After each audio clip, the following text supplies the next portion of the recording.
Le gaspillage alimentaire, où en sommes-nous? En 2013, la FAO, l'Organisation des Nations Unies pour l'alimentation et l'agriculture, dépose un rapport alarmant sur le gaspillage alimentaire mondial. On y apprend entre autres qu'on produit, partout à travers le monde, environ 4 milliards de tonnes de nourriture chaque année.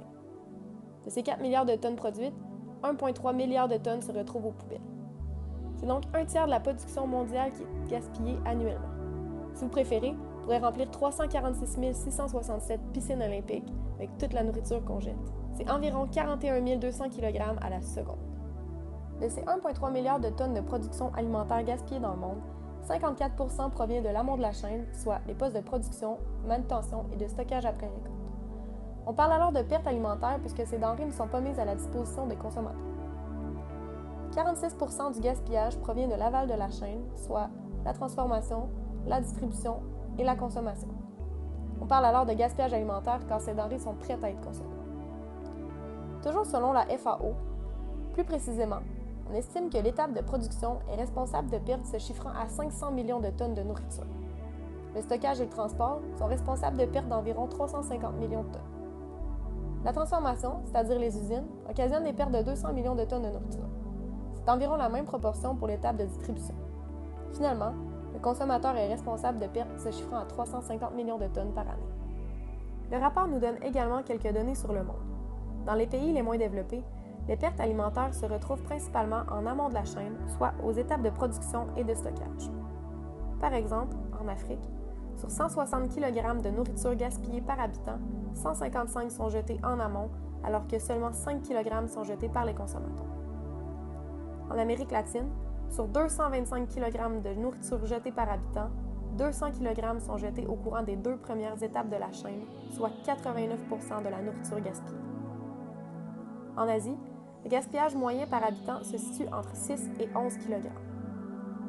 Chaque année, en Europe, on jette assez de nourriture pour nourrir 1 milliard de personnes, soit la totalité des gens souffrant de malnutrition dans le monde.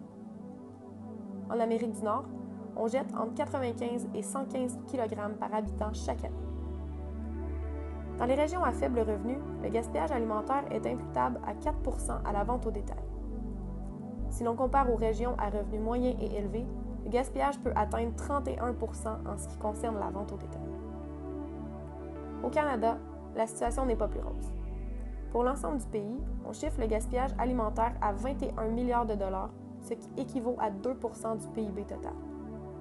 Malheureusement pour nous, le Québec est le champion du gaspillage alimentaire. En effet, les Québécois jettent en moyenne 180 kg de nourriture chaque année, soit 2,5 fois plus que nos voisins du Sud.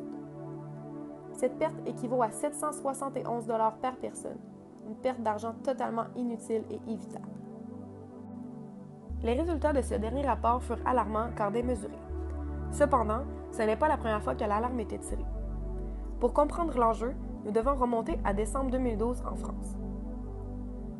Suite au lancement de la campagne de sensibilisation Manger c'est bien, jeter ça craint en octobre dernier, le ministre de l'Agriculture, de l'Agroalimentaire et de la Forêt fait un autre pas vers l'avant et M. Guillaume Garot, alors ministre délégué de l'Agroalimentaire, annonce qu'un rapport sera déposé en juin 2013 et présente dès lors 6 actions pilotes dont la récupération en supermarché et la campagne Quoi ma gueule visant à redonner leur place aux légumes moches. De l'autre côté de l'Atlantique, au Québec, en mars 2013, c'est le début d'une prise de conscience. Le 5 mars, un citoyen de Lévis dépose une pétition à l'Assemblée nationale visant à obliger les supermarchés à distribuer leurs invendus encore consommables.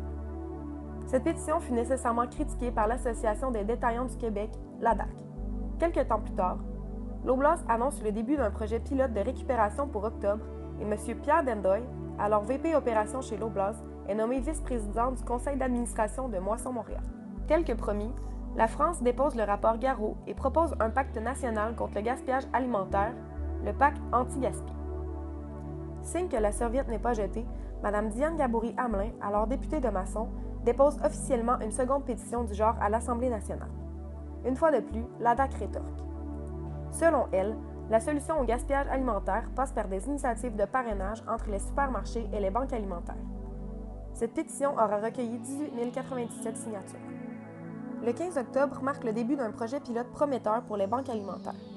Cette initiative de parrainage s'étend à 4 magasins Loblaws et Provigo et connaît un franc succès. Le 22 octobre, la pétition déposée par Mme Gadouri-Hamelin reçoit une réponse officielle du ministère de la Santé et des Services sociaux proposant que de telles mesures devraient s'appuyer sur un examen plus approfondi. Il n'y aura pas de suite. En France, cependant, les choses s'intensifient et le 27 août 2014, Mme Ségolène Royal, alors ministre de l'Écologie, convoque les enseignes pour leur mettre la pression. Décembre 2014 marquera le premier épisode d'une grande saga parlementaire et un député du Nord, M. Jean-Pierre Decool, dépose une proposition de loi avec dans sa main les surfaces de plus de 1000 mètres carrés. Le 11 mai 2015, au Québec, Métro, un autre géant de l'alimentation, annonce son implication dans le projet de Moisson Montréal et vise à lui seul impliquer 65 magasins d'ici l'automne. La bannière estime pouvoir donner près de 10 000 kg de nourriture par semaine, soit près de 88 000 paniers d'épicerie par année. Finalement, le 21 mai 2015, la France adopte à l'unanimité une loi contre le gaspillage alimentaire issue de la proposition de M. Decool. Les acteurs auront jusqu'au 1er janvier 2016 pour s'y conformer, sous peine d'amende salée. Mais à ce jour, que font réellement les élus québécois et que veulent les banques alimentaires? Faisons d'abord un portrait d'une banque alimentaire montréalaise bien connue. Mais qui est Moisson Montréal? Moisson Montréal est un organisme à but non lucratif fondé en 1988. L'organisme a pour mission de récupérer gratuitement les dons de nourriture et de produits essentiels tout au long de l'année et de les redistribuer à des organismes communautaires de l'île de Montréal. En 1997, Moisson Montréal organise la première édition de la Guignolée avec la collaboration de Pierre Pellado et Québécois Inc. Aujourd'hui, on la connaît sous le nom de la Grande Guignolée des médias.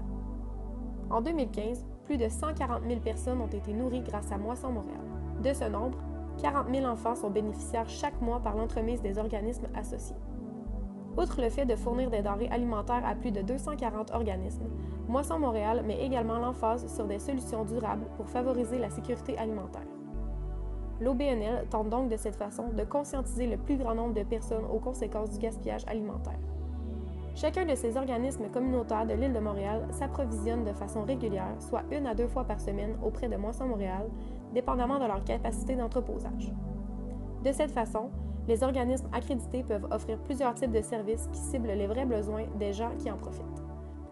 En collaboration avec le ministère de l'Agriculture, des Pêcheries et de l'Alimentation du Québec, le MAPAC, Moisson Montréal peut fournir une formation de qualité sur la manipulation des aliments aux intervenants des organismes qu'elle fournit en denrées. Moisson Montréal a également pour mandat de sensibiliser constamment les fournisseurs agroalimentaires à la nécessité de participer à la lutte contre la faim. Le but ultime de Moisson Montréal n'est-il pas d'amasser le plus de dons possible afin d'obtenir une grande variété de produits?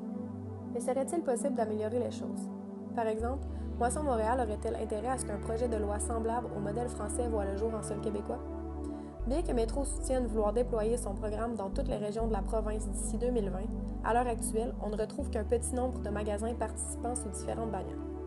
En effet, seulement 60 magasins sur un effectif total de 600 font partie du projet pilote de récupération de la nourriture.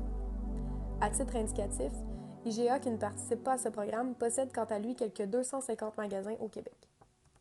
La quantité totale de nourriture amassée se chiffre à 130 000 kg de viande et 412 400 kg de denrées diverses. Bien que cela suffise à nourrir les 140 000 personnes ayant recours à l'aide alimentaire, qu'en est-il de la nourriture restante dans les épiceries qui ne participent pas? Considérant que les 60 magasins participants donnent environ 50 tonnes de nourriture par année, il ne reste qu'à imaginer l'ampleur de la quantité encore récupérable. Alors, comment résoudre ce problème?